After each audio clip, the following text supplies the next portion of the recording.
Okay, today, this is one of the most unconventional kinds of core exercises that I'm going to give you. Now, not very many of the exercises that I give you all month long are going to have equipment. But, there are times where some of you watching will be either at a gym or you're at a home gym. And I will tell you that this apparatus is actually in my home gym. It's currently, my home gym is now debooted to the garage. But this costs about $149, exactly, in fact, $149. Got it during the pandemic because I was no longer going to the gym.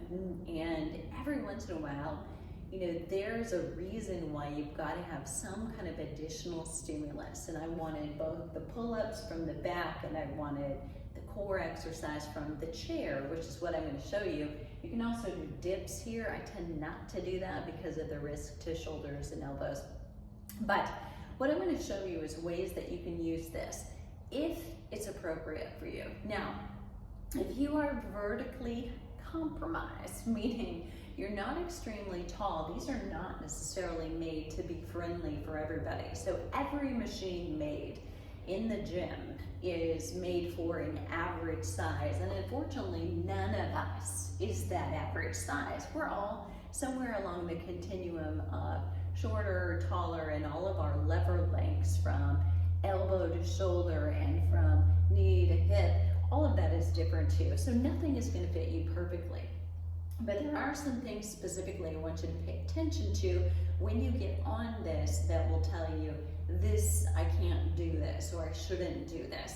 And it's not that you can't do it, it's just that the fit is never going to be good. It's not about your core strength, potentially. It may be that too, but it's not the reason it won't fit.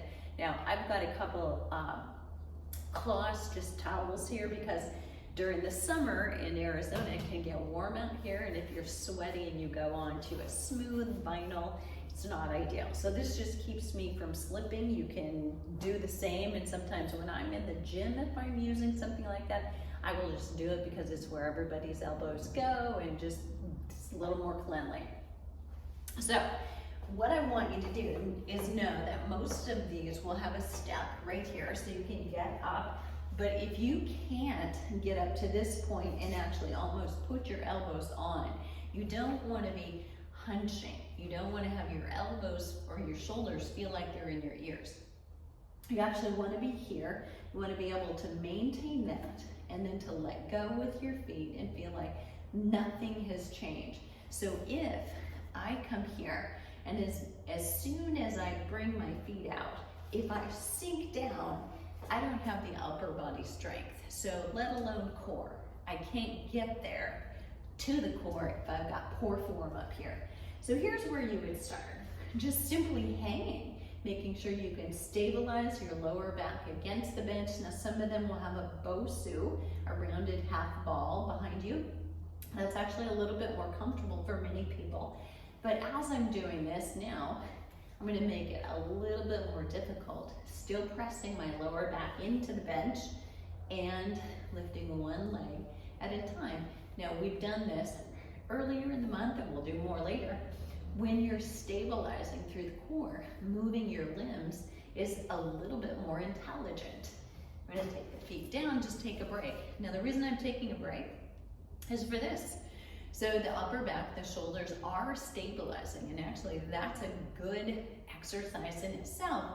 But if you're starting to slip there and compromise, you don't want to try to get in another couple of reps just because you can through your core if you're compromising up here. So it's always risk, reward, risk, reward.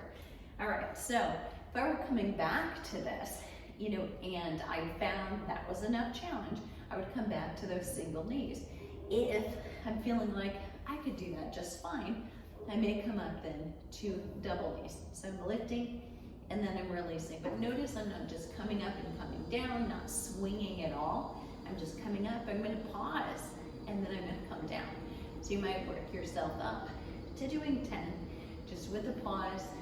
It might be a good starting position, and up, and then release. Good, I'm going to take a little break. Next up. Now, that feels okay, I can do that. I can get to 10 easily, even go to 15 easily. What you might want to do, and it depends, you're going to have somebody need to help you. So you got to be there with a partner or a trainer in order to do this. But what you would do is between your feet, you would grab onto a dumbbell, hold it between your feet, and then lift and lower that to make it just a little bit more difficult. Now, I'm going to show you a longer lever, but first I'm going to show you how you zigzag. Now, I was just coming straight up and down, but my handles here are about this wide, right? So what I'm going to do is come up, I'm going to bring my knees to one side and then swing them over to the other and come back again. So here's what it'll look like. I bring them up and go to the left, to the right, go to the left, go to the right, all the while keeping my back against the frame, and then come down. And then I can come up, come over, and over, and over, and over, and over, and come down. You get the idea. So you can think about doing 3 or 4 or 5, and then come down and rest, recover, and go again. Next, we're gonna go to a longer lever. When you come with a longer lever, you're gonna have more strain, more leveraging that has to happen in the small of your back. So I'm gonna have you do one leg at a time, just like we did one knee at a time, and let's see how it goes. So you come up, lower back against the pad, legs hanging, and you're up, and then down. Now notice, I'm not moving both legs at one time. I'm just moving one, and then down. So, and what I mean is I'm not just switching, okay? So up, down, the other leg goes. Much more difficult actually than just going boom, boom, boom. So think about how that felt. If you felt any strain there in your lower back, I don't want you to go on and try 2 legs at one time. So we already know now it's an issue. If you're feeling like that's not going to happen right now, it's not happening, okay? Everybody starts somewhere. Here's how I would give you an initiation. If you can do knees, but not the straight leg, here's how we'll do it. We won't raise up with a straight leg, but we'll come down with it. We're gonna go knees, we're gonna straight, and then we're gonna lower. Bring it up, out, and then lower. So gradually you will get yourself used to carrying that longer lever so that you can come back and eventually do the long lever on the left, up and down, and left and down, working your way up. So you might start with, I'm gonna do 3 at a time, I'm gonna do 5, and eventually you'll get to the point where you can do 25 or 30 in a set. When I do this in a challenging rep, so here's what I will do on a workout. I'll say, tonight I'm gonna do 100 reps. That's either 4 times 25 in each set, or it's 3 times 30 in each set, and inevitably I'll just do that extra 10 on the other end. So there you have it. A way to use a different kind of apparatus, a different kind of challenge, and incorporate some upper body at the same time.